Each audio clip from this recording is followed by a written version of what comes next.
नमस्कार दोस्तों, स्वागत है आप सभी का एक बार फिर से हमारे यूट्यूब चैनल एडुलेक्सा के ऊपर। तो आज दोस्तों हम चर्चा करने वाले हैं हमारी next poem night of the scorpion के ऊपर। तो देखिए दोस्तों, नाइट ऑफ द स्कॉर्पियन जो पॉम है हमारी, ये एक ऐसी पॉम है जिसको कि एक नैरेटिव स्टाइल में लिखा गया है। नैरेटिव का मतलब है कि इसको एक कहानी की तरह दिखाया गया है। तो दोस्तों इसके जो हमारे राइटर हैं वो हैं नज़ीम अकील। तो देखिए दोस्तों, नज़ीम के बारे में अगर हम बात करें तो ये एक इंडियन राइटर थे और इनको father of the Indian modern English literature भी बोला जाता है।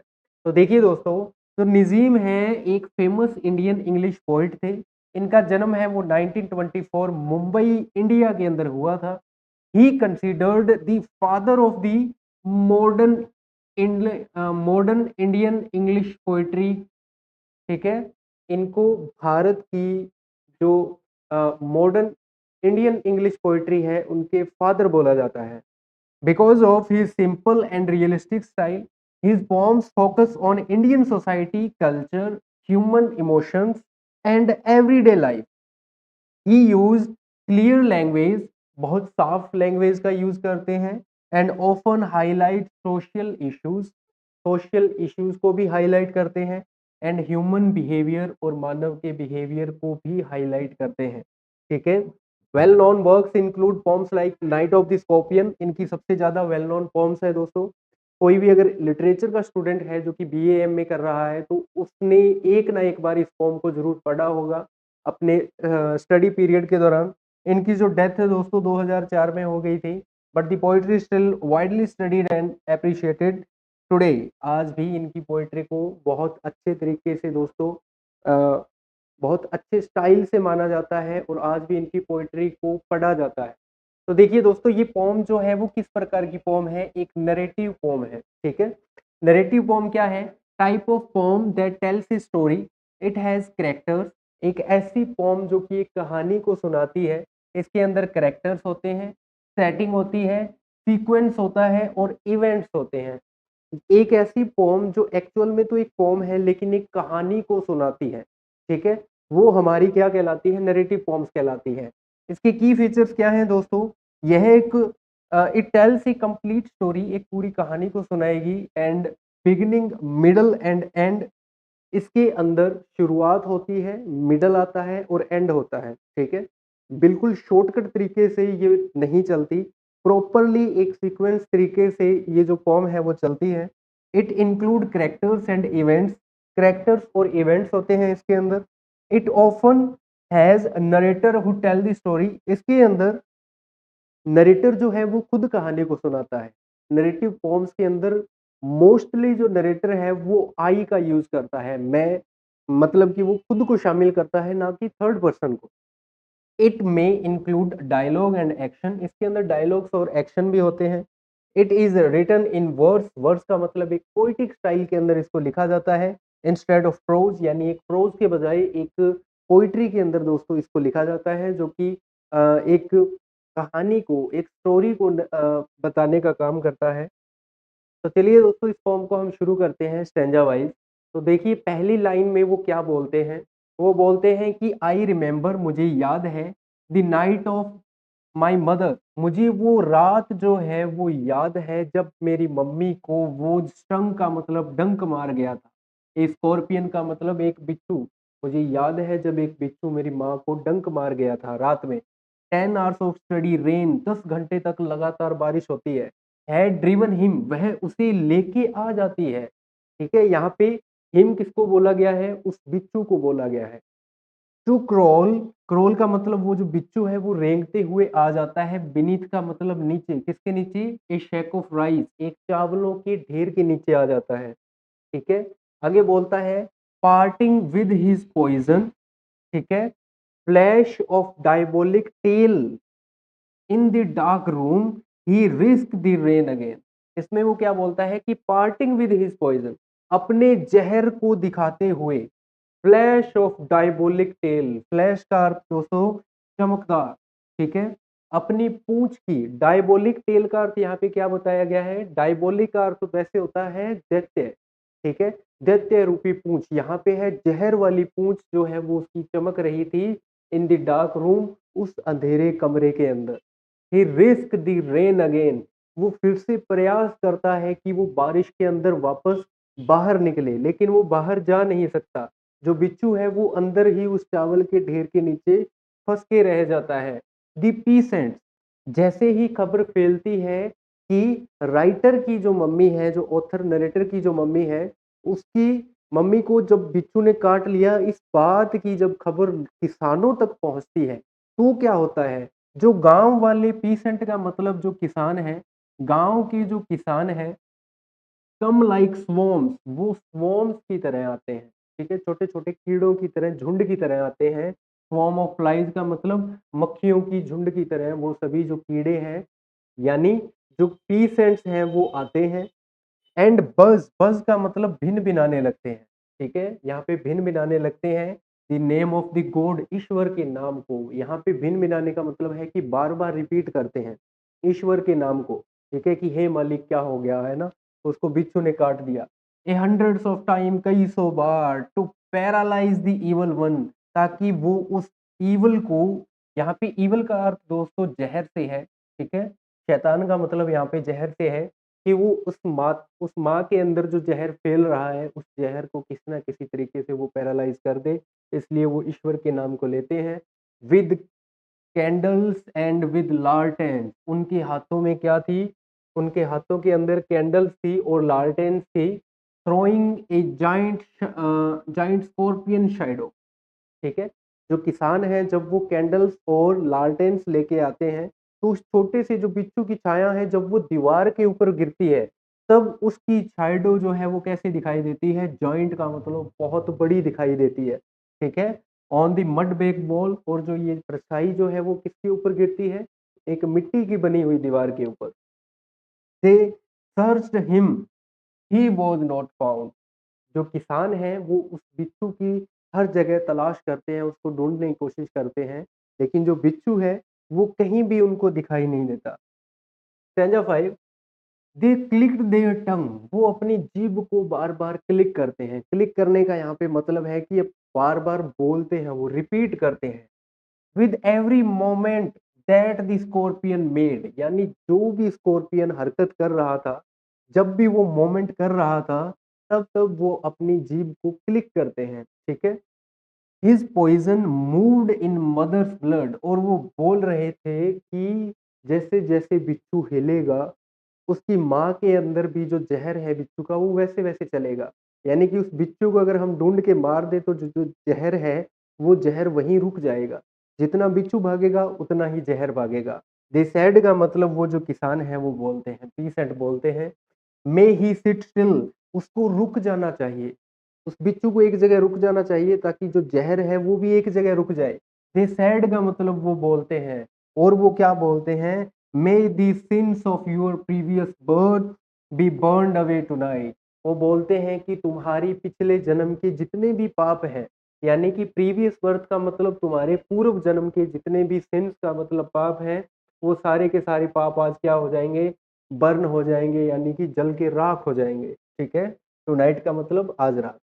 आगे देखिए दोस्तों क्या बोलते हैं, मे your suffering decrease the misfortune of your next birth, they said, वो बोलते हैं कि अगर तुम इस जन्म के अंदर दुख पालोगी, ठीक है, इस जन्म के अंदर अगले अगर तुमने दुख भोगा, तो मे यूर सफरिंग, तुम्हारी जो पीड़ाएं हैं वो डिक्रीज का मतलब कम हो जाएगी, तुम्हारी जो पीड़ाएं हैं वो कम हो जाएगी।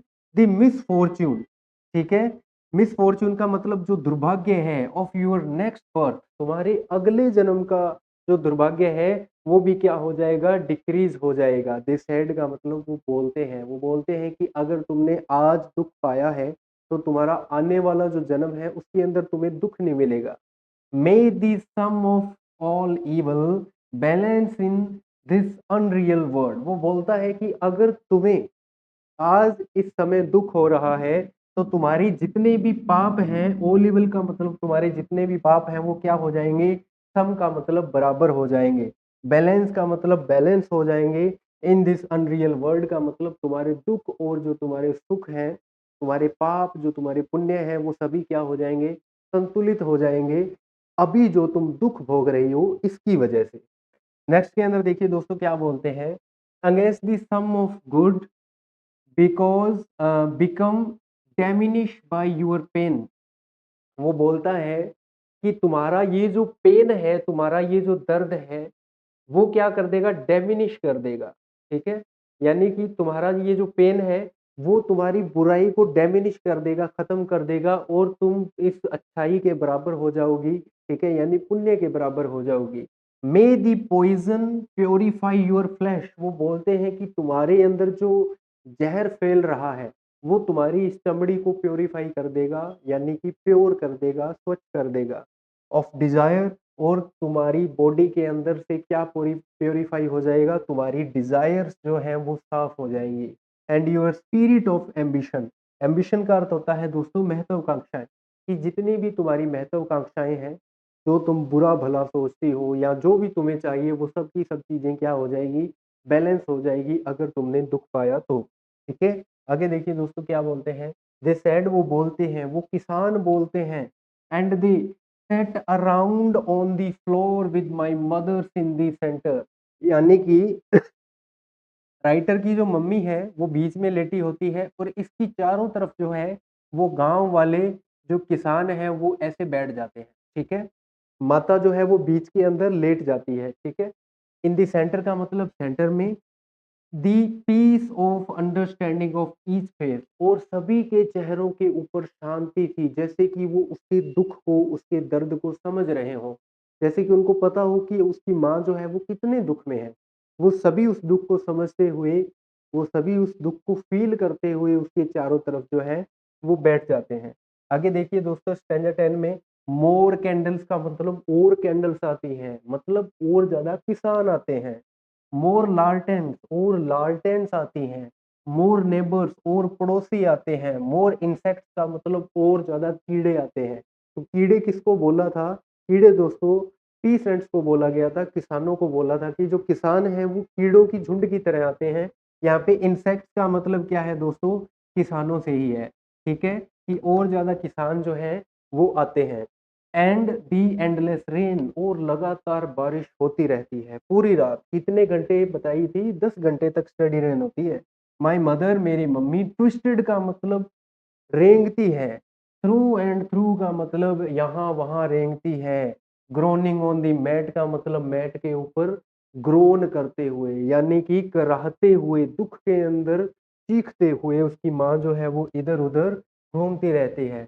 माई फादर, मेरे पिता, सेप्टिक रिलेशनिस्ट, यानी कि वो सेप्टिक का भी यूज करते हैं, यानी कि दवाइयों का भी यूज करते हैं। रिलेशनिस्ट का मतलब और तर्कवादी चीजों का भी यूज करते हैं, यानी कि कोई जादू टोना मंत्र जैसा।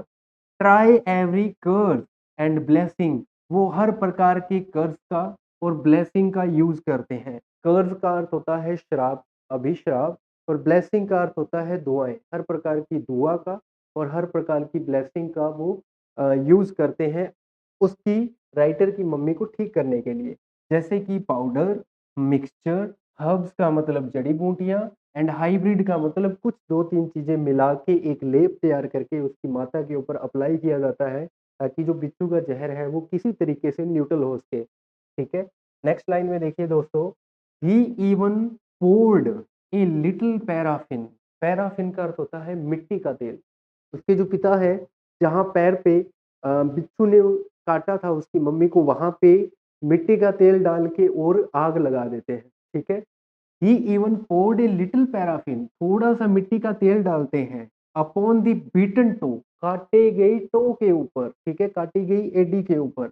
And put a match to it, match का मतलब माचिस। ठीक है, और उस जगह को क्या कर देते हैं, ये माचिस से जला देते हैं।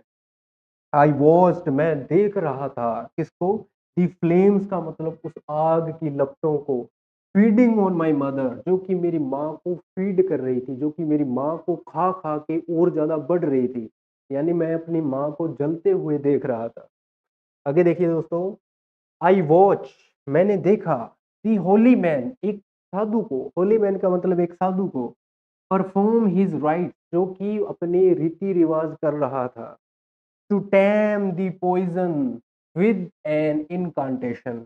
टैम का अर्थ होता है दोस्तों कि वो किसी तरीके से रोक दे उस ज़हर को विद इनकांटेशन। इनकांटेशन का अर्थ होता है मंत्र से, ठीक है? कोई मंत्र मार के उस ज़हर को किसी तरीके से वो रोक दे। मैंने उस पुजारी को देखा मंत्र पढ़ते हुए आफ्टर 20 आवर्स, और 20 घंटों के बाद में, उस बिच्छू के काटने के 20 घंटों के बाद में इट लॉस्ट इट्स स्टिंग, जो बिच्छू का ज़हर है वो उतर जाता है, ठीक है?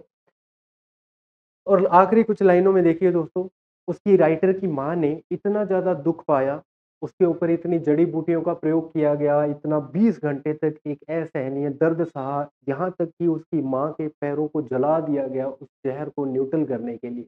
लेकिन एक माँ की जो ममता है वो कितनी ज़्यादा अपने बच्चे से जुड़ी होती है, ये हमें कुछ अंतिम लाइनों के अंदर पता चलता है, जब वो बोलता है कि माय मदर ओनली सेड, मेरी माँ ने ठीक होके सिर्फ़ इतना बोला, थैंक गॉड, भगवान का लाख शुक्र है, the scorpion picked on me, कि इस बिच्छू ने मुझे काटा, भगवान का लाख लाख शुक्र है, एंड सेपरेट माय चिल्ड्रन, और मेरे बच्चे को छोड़ दिया। ठीक है? यहाँ पे माँ की ममता को दोस्तों हम देख सकते हैं। इस पोएम का इनर मैसेज क्या है? इस पोएम का इनर मैसेज है, द पोएम शोज़ सुपरस्टिशन, यानी कि अंधविश्वास को दिखाता है, जैसे कि जड़ी बूटियों के प्रयोग के साथ मिट्टी का तेल यूज़ करना वर्सेस रिलेशनल थिंकिंग, और एक मतलब बहुत एक एक पॉजिटिव या लेवल की थिंकिंग को, ठीक है? कुछ लोग जो हैं वो बड़बड़ा रहे थे कि जितना बिच्छू आगे पीछे होगा उतना ही ज़हर फैलता रहेगा, उसको पकड़ दो, उसको मार दो, ठीक है? और वहाँ पे हमने एक अच्छी थिंकिंग को भी देखा, एक स्टेबल थिंकिंग को, कि वो उन्होंने हर्ब्स का यूज़ किया। It highlights the love and sacrifice of mother. यह जो है वो माँ के प्रेम को दिखाता है और माँ के बलिदान को दिखाता है। It shows how people react differently in different situation. ये पोएम हमें ये भी दिखाती है कि अलग-अलग लोग जो हैं वो किस प्रकार से अलग-अलग समय के अंदर अलग-अलग प्रकार से रिएक्ट करते हैं। The mother's final word show the selfless love, और माँ के जो अंतिम शब्द हैं वो एक सेल्फलेस लव को दर्शाते हैं, यानी कि अपने बच्चे से जुड़े हुए प्रेम को दिखाते हैं। ठीक है दोस्तों, तो ये थी आज की हमारी पोएम। उम्मीद करता हूँ आप सभी को बहुत पसंद आई होगी। आप सभी ने एन्जॉय किया होगा। जुड़े रहिएगा हमारे साथ, हम हैं एडुलेक्सा।